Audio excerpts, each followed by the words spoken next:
Welcome to the Uncommon Man podcast. We're your host. I'm John. Mr. Devin, that was a loud slurp. I'm so sorry. It's delicious coffee, though. I'm glad you like it. I got my little Roll Tide mug right here that I stole from you that I think is probably going to somehow find its way into my car later. It won't. You're there with your COVID mug, but anyways, my name's Devin Jeffries, one of your hosts here for the Uncommon Man podcast. Excited to be back, episode 18, right? Yes, Can tell you don't pay attention. You know what you do? I come up with the stuff, you edit the stuff, post the stuff, and Whatever. And then it doesn't matter. It's another episode. Who cares what number it is? That's right. Amen, brother. How's your week been, bud? Long. Yeah, Very long, but good. well, you're still 6 feet above ground, and Yeah, I don't know. Are you 6 foot tall? Because you're kind of short. I'm not. You're not. No. Dang. Have you ever sat in a chair and had your feet sway below you? You know what I'm talking about? Not since I was a kid. Oh, man. Bar stools, I guess, but Well, it's great to be back here. Doing this with you is truly something that I know brings you and I both a lot of joy to be able to do this it does. for our listeners. So despite everything that, you and I both have going on in our lives, well, you're not trying to plan a wedding, your fiance is, but you've got a wedding coming up. Me and my wife are currently looking for the next Jeffries house. Yeah. And Speaking of, we gotta get a move on with the wedding, brother, let me give you the best piece of advice. We're moving in a month. Yeah, you do kind of get a move on. Listen, just say the right name. Wear what she tells you to wear and be there early. That's all you got to do. That's literally it. You cannot screw this up.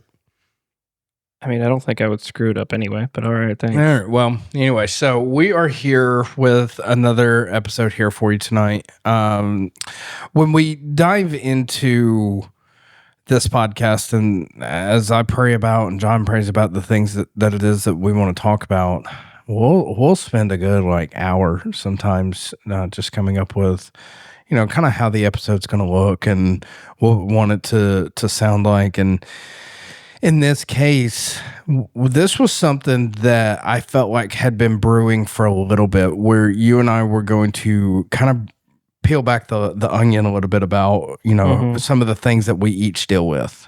And so in this episode, you're going to hear John and I get very personal with regards to some issues that we've struggled with in our lives, maybe how we've overcome it, and then, or how we're still trying to overcome it to this day.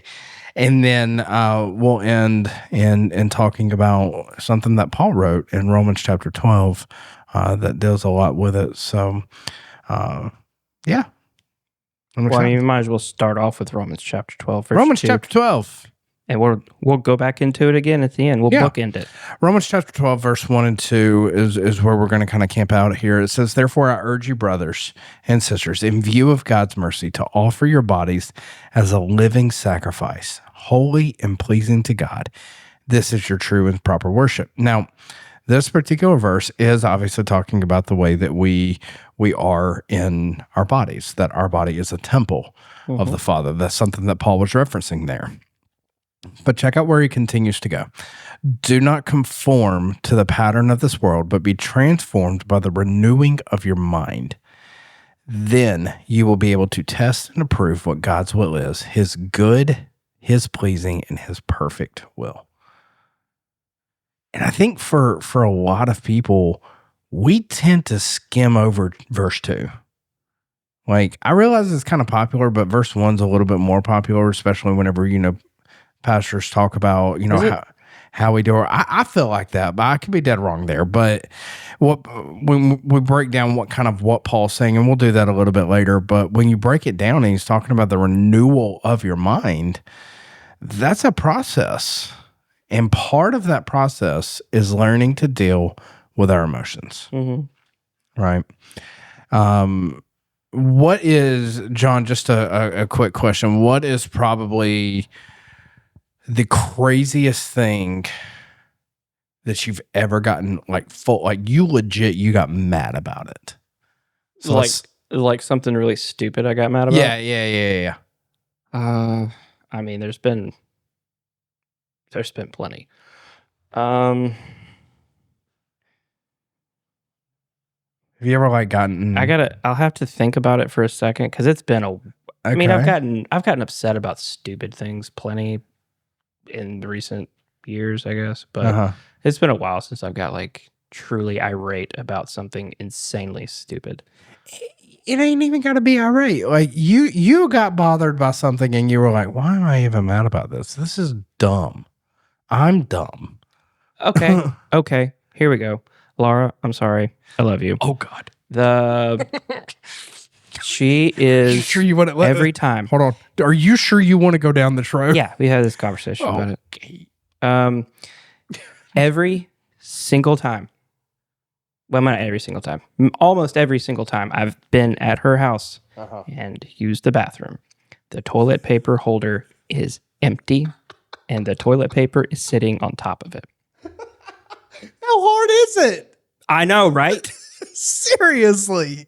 Now, so what I did a week or so ago, I don't think she knows this actually. I took the empty one off because usually, especially if I'm, gonna be in the bathroom for a minute. Sure, you gotta see a man about a dog. I get scrolling through YouTube, or Instagram or whatever. I usually just swap it out and I move on with my day. But over time, over the past, I don't know, 10 months or whatever we've been dating, year, something like that. It's probably something you should know. It doesn't matter. But I took the empty one and I put it in her makeup bag. And then 2 hours later, I was like, that was dumb. There's that was petty is what that was. It was. It really was. I don't think she ever saw it. I took it out 2 hours later and threw it in the trash. I was like, that was dumb. That was petty. Petty John. It was. And in that moment, I came to the realization that whatever, this is my life. Okay, but would you agree with me in saying this, that people that do it with for those normal people that do put it, is it over or is it under? Like, in my opinion, the toilet paper? Yeah. Yeah, if you have cats, it's under, apparently. I don't have cats. I go psychopaths. Over. Psychopaths do under, normal people do over. Or if you have cats that like to play with the toilet paper. That makes sense. That's actually functional. Well, I still think that that's psychotic. But I mentioned that one specifically because that's the type of thing 5-6 years ago that I would have lost your mind over. Yeah. Wow. I would have lost my mind. That's hilarious. Yeah. So, I mean, I don't think that I really have one that I've absolutely just gotten mad about. I can tell you this, when Brittany and I were engaged, I think we were a handful of months out from the wedding. She had come over to what is the house we still live in today. And I mean, we had bought the house, but she had not moved in yet because we weren't married. And she came over one time, and I had left my towel from that morning shower on the bed by accident, and she got absolutely irate with me because I left a wet towel on the bed. And I'm like, you're not even sleeping in the bed right now. Why don't you just calm down? Big mistake. All right. I wasn't married yet, right? You never tell. Big mistake. Is that the moment you learned that lesson? Or? It was at that moment I knew I screwed up. Yep. So, yeah. And then, I mean, she sent me to the store one time, not long after we had got married, and told me to buy toilet paper. And I bought the absolute cheapest, worst toilet paper that you ever could. My dad called it John Wayne toilet paper because it don't take crap off nobody.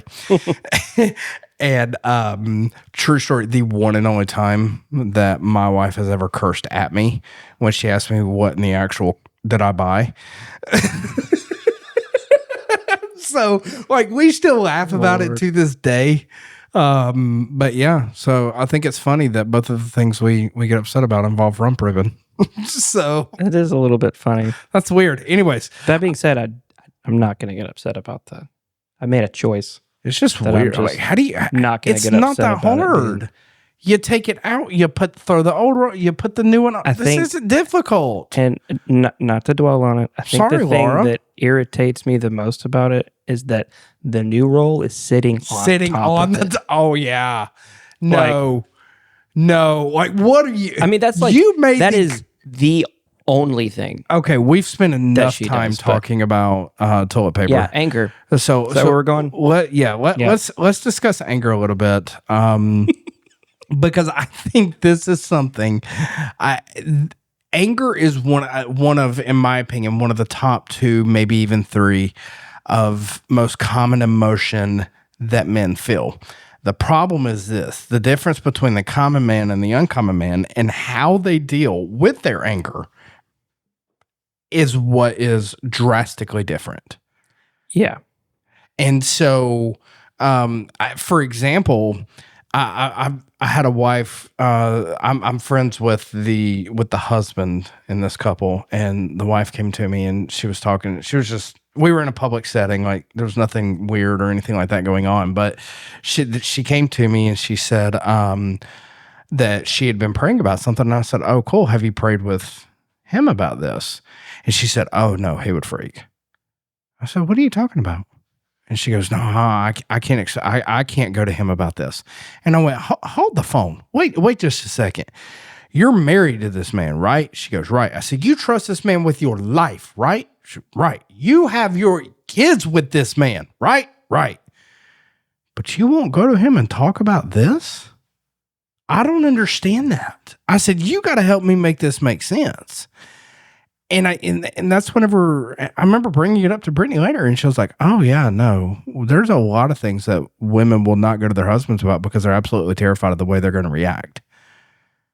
And I'm like, that's a huge freaking problem. Yeah. It absolutely is. We cannot have that. That's a lack of leadership is what it is. That is a complete lack of leadership in the family. Your wife does not need to have something that she is scared to go to you about.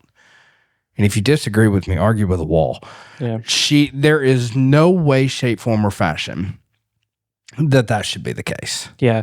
One of the biggest, I'm going to call it a flex of a good leader is when they don't get angry when things go wrong. Mhm. Okay. There's one person in particular. I know when something bad is happening, I can go, it's my boss. He's a leader. He really is. He's awesome. Sure. I am very fortunate. If something's going wrong, even if it's an expensive something's going wrong, even if it's whatever, it's got to be real bad for him to get irritated and to even show it just a little bit. Mm. We go straight to, wow, that's really inconvenient. How are we going to solve this? Straight into problem No solving. wonder you like this guy, because that's literally a page out of your playbook. Remember, I've joked with you before that I could call you and be like, "John, I lost my business, I lost my house, I lost everything." And your response would be like, "That sucks." And then ask you what you're going to do next. And then you would move on. So did you get a job or? Yeah. So like, what are you going to do? Yeah, that would be you. Whereas me, apparently, I would Right. give them For the record, that's not quite true. You're grossly over exaggerating. But 100%. when you fly off the handle about things like that, you're not leading. We've talked about leading your family. We've talked about leading your wife. That is the opposite. That's leading in fear, is what that is. It is. And the problem is this: when you lead in fear, Well, that's that's the not- ultimate sign. No. Like, you've made them scared to come to you about Yeah. something. I'll give you a great example. Okay. I see what you mean. I was about to say leading in fear is not truly that's, leading, but I know what you mean. that's absolutely piss poor leadership. Yeah. All right, but I'll give you a great example. I used to really have this big issue with I don't want to say like clinging to every penny that was made or anything like that, because it wasn't that bad, but I did worry and get angry about finances quite a bit. And believe it or not, I believe that's the number one thing that most couples fight about is finances. And I remember one time my wife came to me and she said, I wanted to buy you. Oh, I know what it was. She wanted to buy me a storage thing for my truck, for the bed of my truck. And Storage thing? yeah, you know the little things that like it goes in the full length of the bed and then you can pull out. Oh, like the drawer stuff? The Yeah, drawer yeah. She wanted to buy one. decked system or something? Yeah, she wanted to buy me one. And she was like, but I knew you would freak out. I knew you would get mad about how expensive they are if I bought you that. And I said, is that what I've done? She said, what do you mean? I said, have I created an atmosphere as your husband where you're scared to come to me about financial things? And when she answered that question truthfully, I looked her dead in the face with tears in my eyes and I said, I'm sorry. I never, ever want to be that husband to you. Yeah. I want to be a better version of that. I need to be a better version of that. I smell a segue. Where did that come from? What, the fear or No. the financial you aspect of things? overreacting or whatever about financial things? Oh, 100% my father. Okay.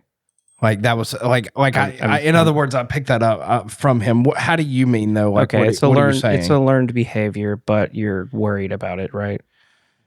Yeah, it is a learned behavior. But whenever I say like I would get angry about it, it's because I would always feel like that money could have been put to a better use. Okay. I thought we were about to segue into anxiety really smoothly there. Never mind. My bad. Well, I mean, we still can, but is anxiety something? Is money something that you have anxiety about? 100%. Okay, that's all. Especially in that, if I wanted to use this episode, and I told John this before we came in here and hit record. Was I said I wanted to open up about my struggles with anxiety because I know I'm not the only one. Mm-hmm. All right. But, and I will that, yes, that is something that I do struggle with. But before we do that, okay, let me, put it in reverse, Terry. All right. All right. Put it in reverse, Terry, because I've got something with with the anger side, some questions for you that I wanted to ask you. Okay. Okay. All right. When you talk about anger and how you deal with it, tell me of a time where, look, everybody can say, I wished I'd done this differently. Right. Mm-hmm. I want to know about a time where you were like, no, I handled this the right way. Like a thing that I handled the right way? It can be a thing that you handled the right way. It can be, maybe how you learn to control your anger. Okay. I can tell you about that. Yeah. Yeah. Go for it. So, and I think this is probably the case with a lot of people that struggle, like actually have a struggle with their anger. You can sometimes fly off the handle, I guess we'll call it, and not even realize it until after the fact. And I had some very wise counsel who had a lot of the same life experiences as me, different and some the same, but regardless, he understood exactly where I was at, better than I did. He told me where I was at. Like, it was kind of weird, but he understood exactly where I was at. And he helped me figure out how to get that under control before it ever happens. So what happened was I would get mad about something, whatever it was, and I would be like, toilet paper being on top of the roll. I'm sorry. That'll be the only time I swear. I would get mad about something. Laura's going to kill me. And I would realize after I was like, I got mad about that. That was really dumb. That was a huge step. Just realizing that I had just done something or said something or whatever that I should not have said. And understanding why I shouldn't have said it. And that's case dependent in a lot of situations. And eventually you catch it quicker and quicker and quicker until you catch it when you're in the middle of it. I'd say the first time that happened, lived in Virginia, standing in the doorway. It wasn't really a doorway. It was like this open sort of, not open concept, but there was like just this big doorway thing. Anyway, between my kitchen and my living room, I was standing right there. I started speaking and I stopped dead in the middle of my sentence. And I was like, and then like 20 minutes later, I was like, oh crap, I did it. Oh crap, I did it. It took me like, from beginning of this journey with, he was a pastor.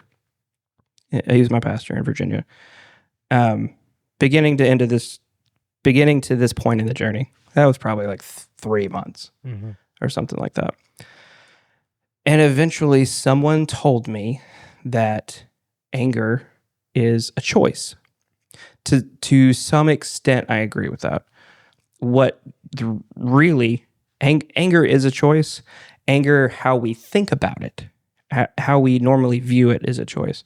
Really, the choice is the decisions you make after you feel angry. Like if someone kills your dog, you're not just, you're going to feel some type of way about it. It's whether or not you act on that emotion.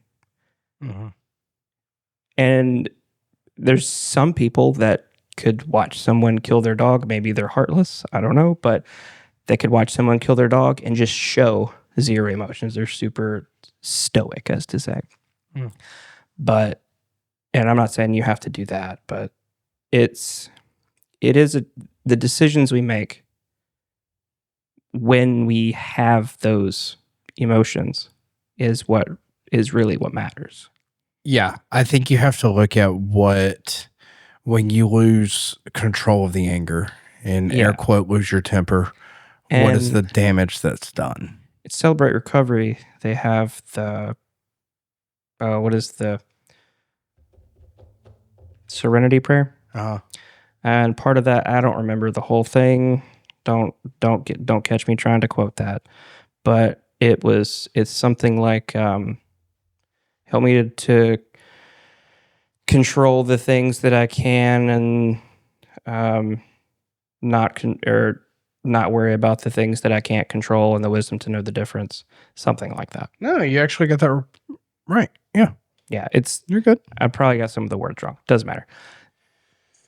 There are things in your life that you can control. There are things in your life that you can't control. Simply realizing that somebody hitting your mailbox is completely out of your control. Yeah. There is nothing that you can do about it. The world does not care if you get mad about it. This big blue ball will keep spinning, whether you get mad or not. Who will care is your family, your kids that you do it in front of, and they grow up seeing that, and they think that's normal. They mimic it. Exactly. They grow up, they're 25, and they're screaming at the mailman because he didn't bring their, I don't know. I'm just making stuff up. He didn't close the door on the mailbox. Right. So so what you're saying is when you lose control of that situation, or another way that everybody has always heard it put, you lose your temper, that it affects more people than just you. Absolutely. It's also a poor reflection of leadership of yourself over your family. Absolutely. Have you ever heard of the fence lesson? The father and the son and the fence lesson? Maybe. Okay. So there was a father and a son, and the father would have his son hammer nails into a fence every time he loses his temper. Well, for those of us that haven't. I was just telling you I have. Okay, good. So he would have his son hammer nails into a fence every time he loses his temper. As the boy learns to control his anger, he gets to remove the nails. So as he was, as you just said a second ago, stopping in mid-sentence. Okay. For a lot of people, it's take a deep breath. That's something I literally teach my 3-year-old when she's getting in her feels. Baby, stop, take a deep breath. And she'll, and guess what? 9 out of 10 times that anger and that frustration and that emotion that she's feeling is beginning to dissipate. As the boy learns to control his anger, he can remove the nails. Well, one day the little boy went outside and he said, "Dad, there's no more nails in this fence. What do I do?" The father then takes his son over to the fence and he says, "Son, the holes still remain. This is to prove the point that angry words will leave lasting scars." They do. They do. It's frequently used, this type of a story is frequently used to emphasize that it's easier to control your anger than it is to repair the damage. Oh, absolutely. Now, you reminded me of something there that I failed to mention a few minutes ago. And there's two things on this that I want to mention. One, you said the deep breaths. Mm-hmm. I didn't mention any actual methods. Any methods that I did when I would get angry. Running helped a lot. And I'm going to tell you this. The only reason I have ever run when I wasn't being forced to You were being chased. was because I hate it. Oh, wow. If you ever see me running, it's because I don't run very often. If I get into certain seasons of life where I need to, because it does something to me mentally that is very beneficial. Yeah. I hate it. Yeah, you're telling But me. you run through what do they call it? The glass wall, I don't know, whatever. You get a little bit of a runner's high. Yep. And then it's for one, that's a little euphoric. But the way you feel afterwards, it's the way you think, you clear your mind. Oh, yeah. But it's something I would do from time to time because it's a discipline. Absolutely. It So is. I believe there's somebody or other, I don't remember, somebody or other said discipline's doing the things you hate doing, but doing it like you love it. Yeah, so that was actually something that I read that back in January, and I have made myself at least every day this year. As some of you know, I started on. I hate this term, but I started exercising back in January, and the reason why was because I started to force myself to literally do one thing every single day that I hated. Like, I freaking hate running, but I still go. And you're right, I do feel better. But the thing about it is when we're talking about methods, first off, doing something that you hate doing and then doing it like you love it, it builds a ton of character. Now in context, don't do literally anything that you hate doing because you hate it. Do something that's beneficial for you. Yeah, there's something that's healthy for you, right? But, things like going for a run, taking a deep breath, or, hey, here's a crazy, abstract, novel idea. Turn on some worship music. I don't know about you, but I can't be in a bad mood and listen to worship music. Do people hate that?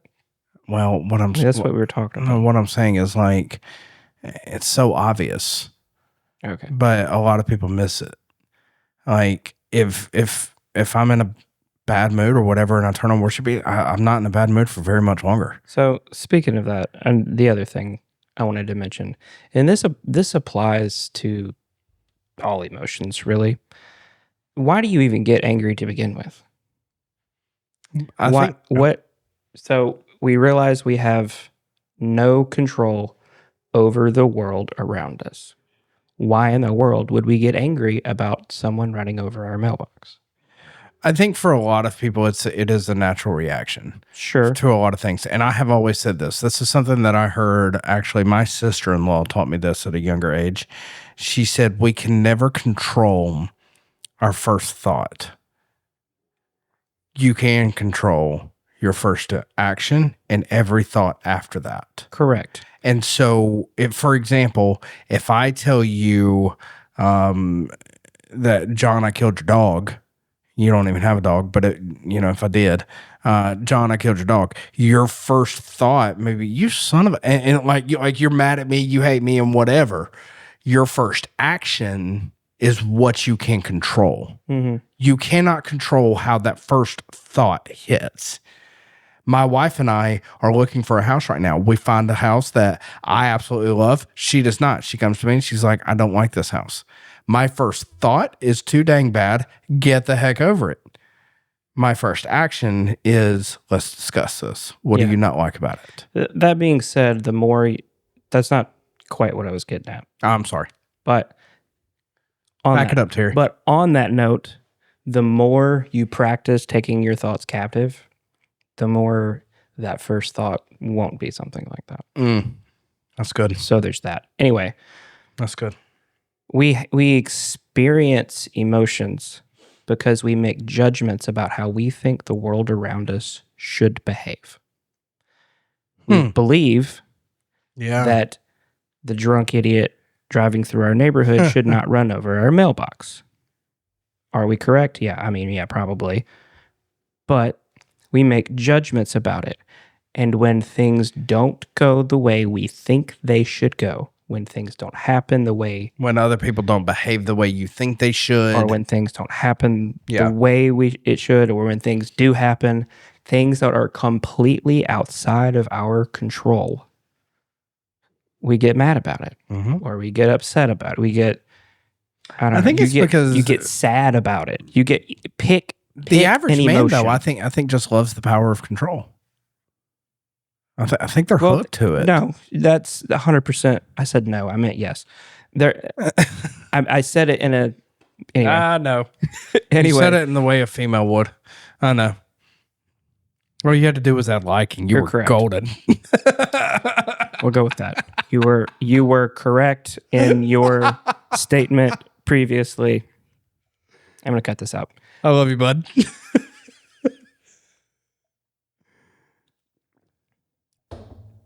Anyway. What'd you say a second ago? I'm so mad at me right now, y'all. I don't remember. I don't either. But like you said, so where you were finishing was we get mad when other things don't behave or other people don't behave or act or say or do something that your we think emotions we should do. Only happen to begin with because you made judgments about the world around you already. And you're right. It is a natural thing to do, like you said a few minutes ago. Okay, so what's natural for your 2-year-old? 3-year-old, but yeah, throw a fit.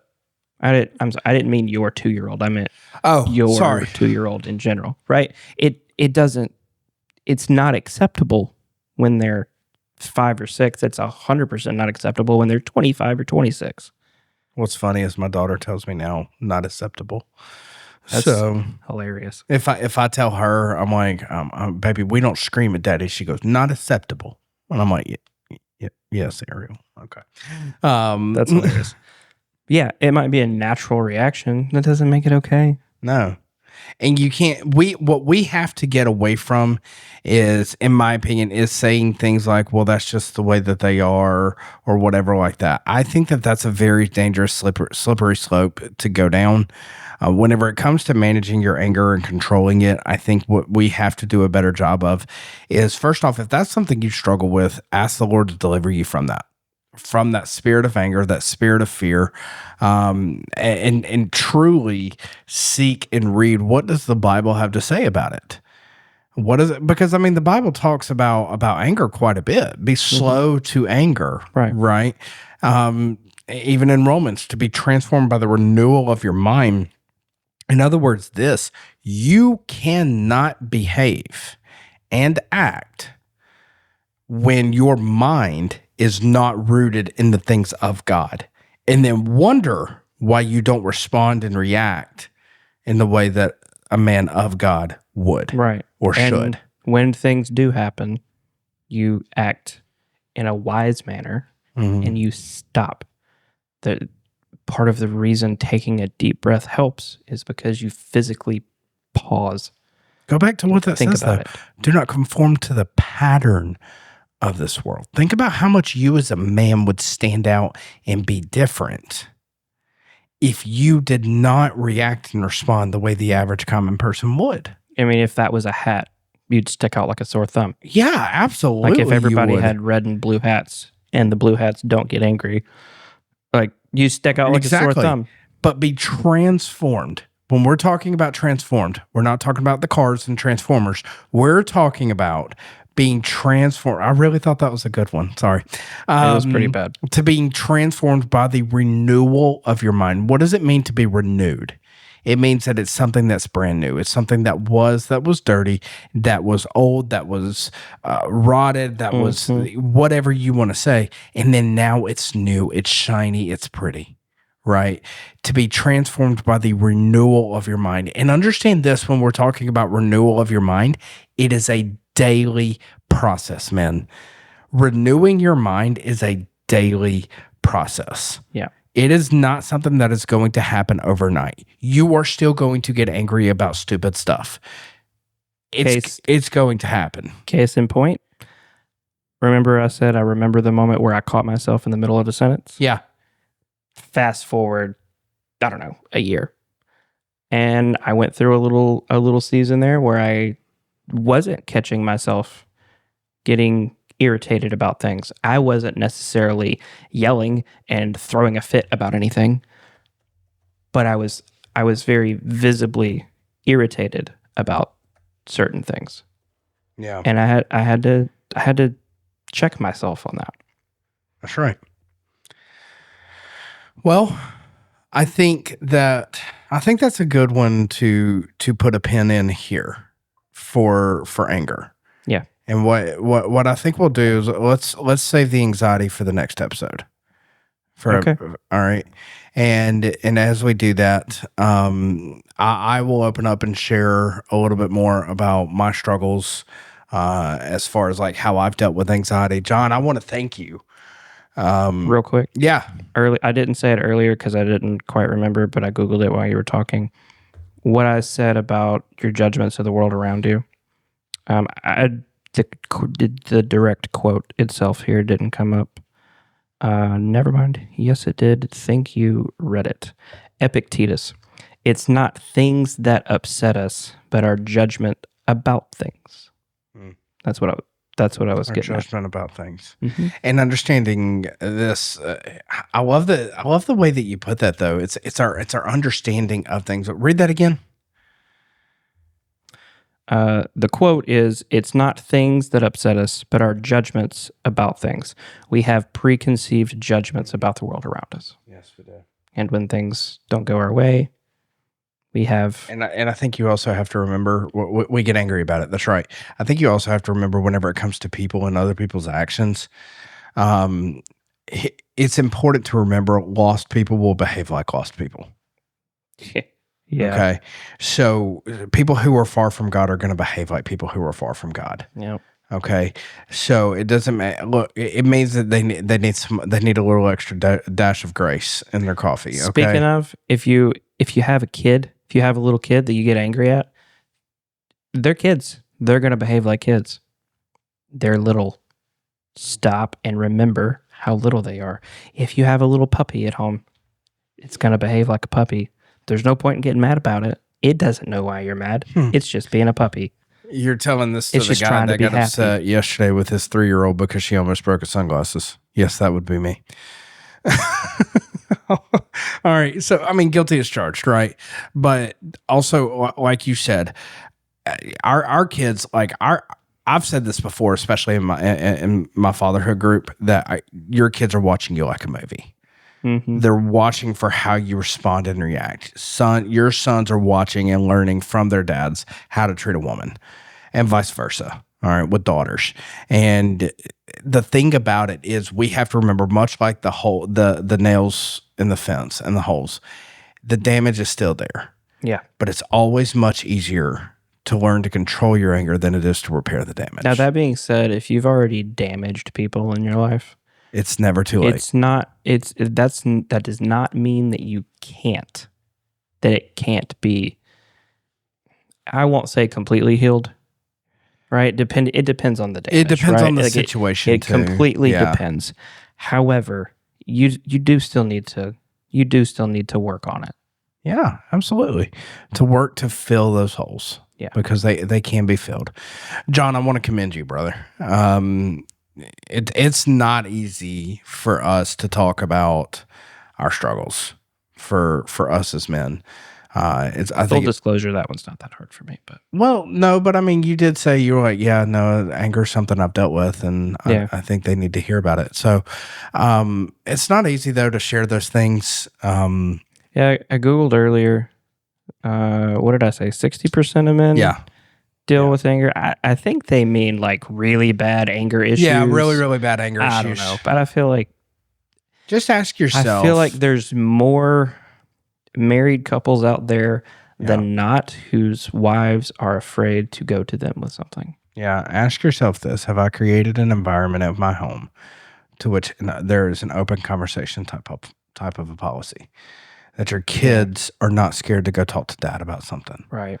That your wife is not scared to come talk to you about? Have you created that environment in your home? Because according to the Bible, the man is the spiritual leader of the household. Meaning this, man, it is your job, it is your responsibility to provide and create that atmosphere that is welcoming and inviting for everybody in and around your life. Be like Jesus. That's right. What would Jesus do? Good God Almighty. Get you a WWJD bracelet. Where did those go? I think they died along with the 90s and the early 2000s. That gummit, man. Yeah. We need to bring it back. All right. I mean, go for it, dude. Do you want to pray us out? Sure. Heavenly Father, thank you so much again for another day. Thank you for the conversation we just had. May it help somebody out there somehow, some way. May they find it at the moment they need to in their life. Thank you so much for everything that you do for us. Thank you for the opportunity to have conversations like this. In Jesus' name I pray. Amen. Thanks for listening. Remember to like, share, and subscribe. If you know someone who would enjoy this, please pass it along. You can follow us on Instagram at uncommon.man or reach out at theuncommonman.podcast@gmail.com. Keep pursuing excellence, and above all, pursue Christ.